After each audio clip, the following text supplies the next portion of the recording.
Chapter 8. Don't come near me with that filthy Omega scent. It stinks. If you are enjoying these audio reads, please like and subscribe to the channel and most importantly share with other fans of the BL community. Hua Yong's home was located in one of the rundown neighborhoods nestled within the bustling city center of Jianghu.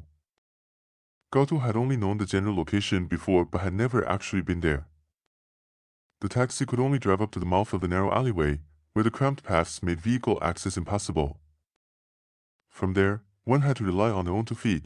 Following the detailed address Hua Yong had sent him half an hour ago, Gaotu navigated the maze of alleys for several minutes before finally arriving at an old residential building.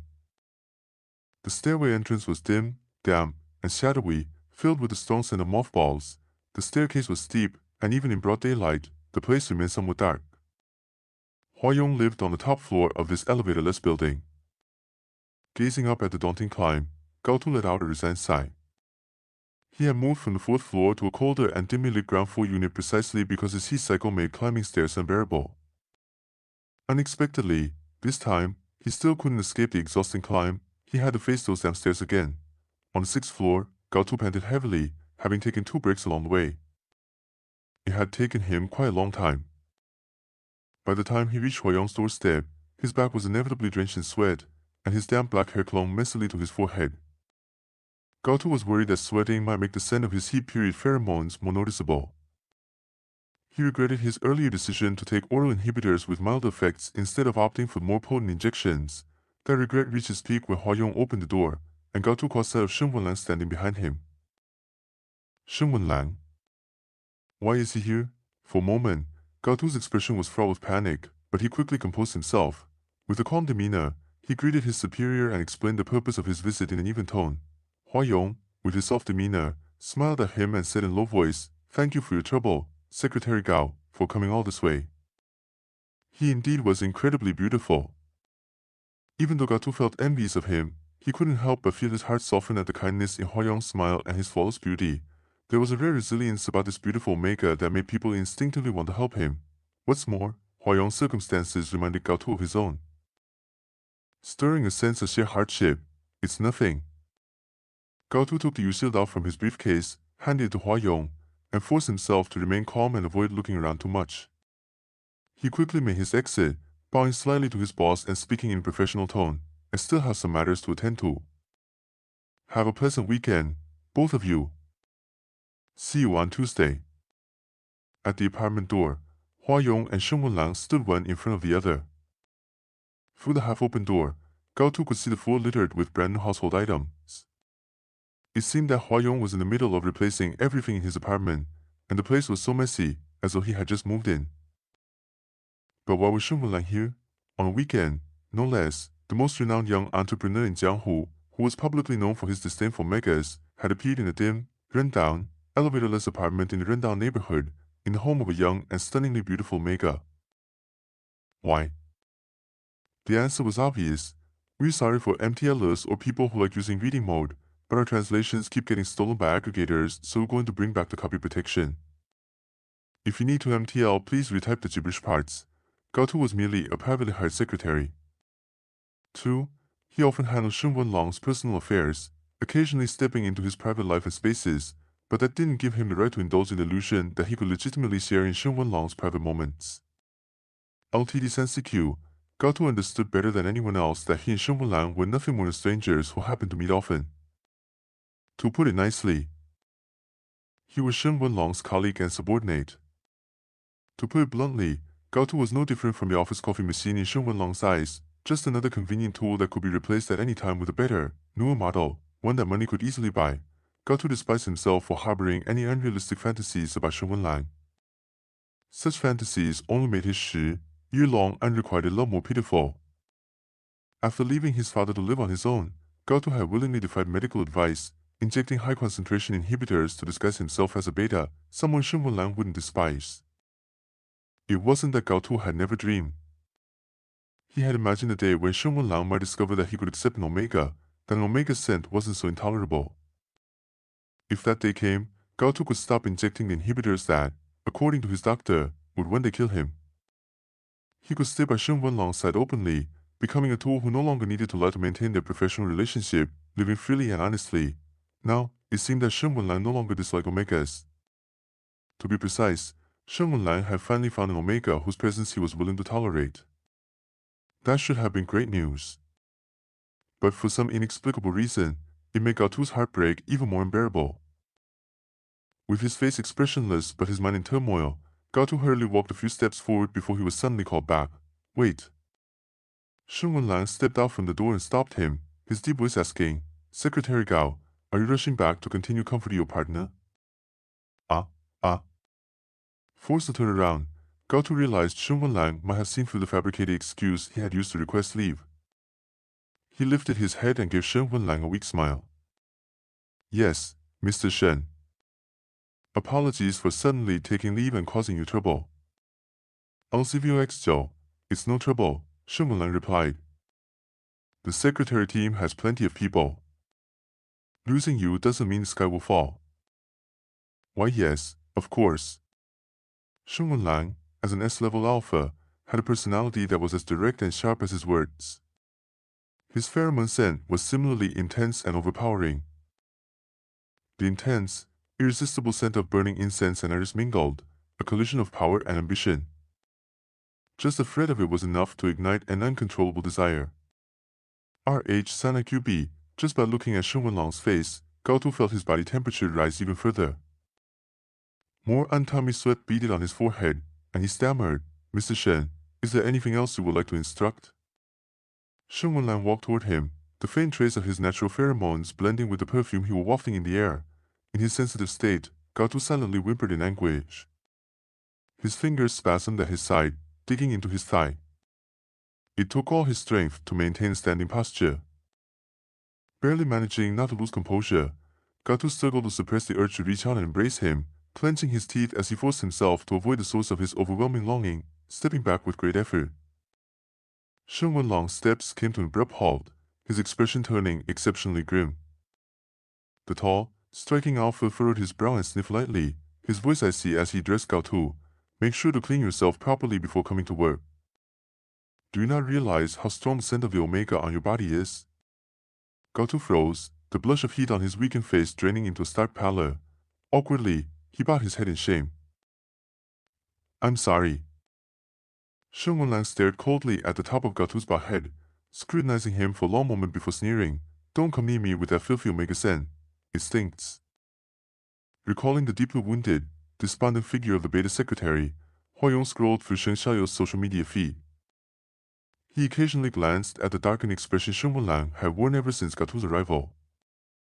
Unable to hold back, Hua Yong finally asked the man standing by the window like a human statue, still staring after the departing secretary's back, where exactly does secretary Gao smell bad? The deep, mellow sage aroma carried a subtle bitterness that was gentle yet distinctive. Though it was not as sweet as the more common floral or fruity scents found in most Omegas, it was far from unpleasant, so I called it stinky. Sheng Lang, face cold and expression impatient. Shot Hua Yong a sharp glance. If I say it stinks, it stinks. What does it have to do with you? He vented his frustration by kicking Hua Yong's suitcase. Have you finished moving in yet? Give me back my phone. I'm leaving. Startled by Sheng Lang's inexplicable irritability, Hua Yong froze mid-scroll through his moments on the phone. Nodding, he replied, thank you for helping me move. But I've still got a few more posts to look through. I'll give it back when I'm done. He thought to himself, fine, it really has nothing to do with me. Better not to provoke this stupid wolf who is inexplicably angry.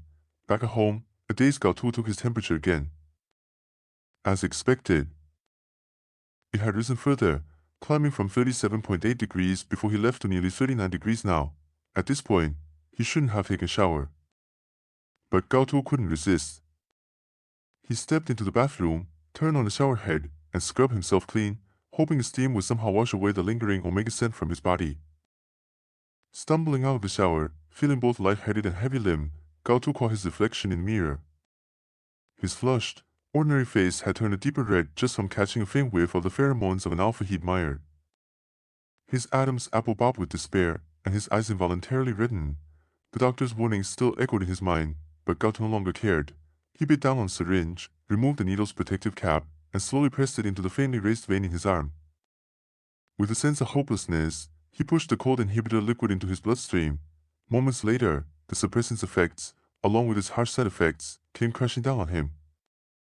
Unable to take painkillers as the doctor had forbidden, the agony left him curled up in pain. Clutching the sink in the bathroom, he stood trembling for a while before he could summon the strength to move. GHL5K1, enduring the waves of excruciating pain, Gaotu dragged himself to his bedroom, collapsed onto his bed, and pulled the blanket over his body.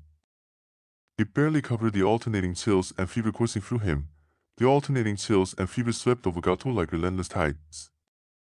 His mind grew foggy as he clutched himself tightly, slowly slipping into an uneasy slumber.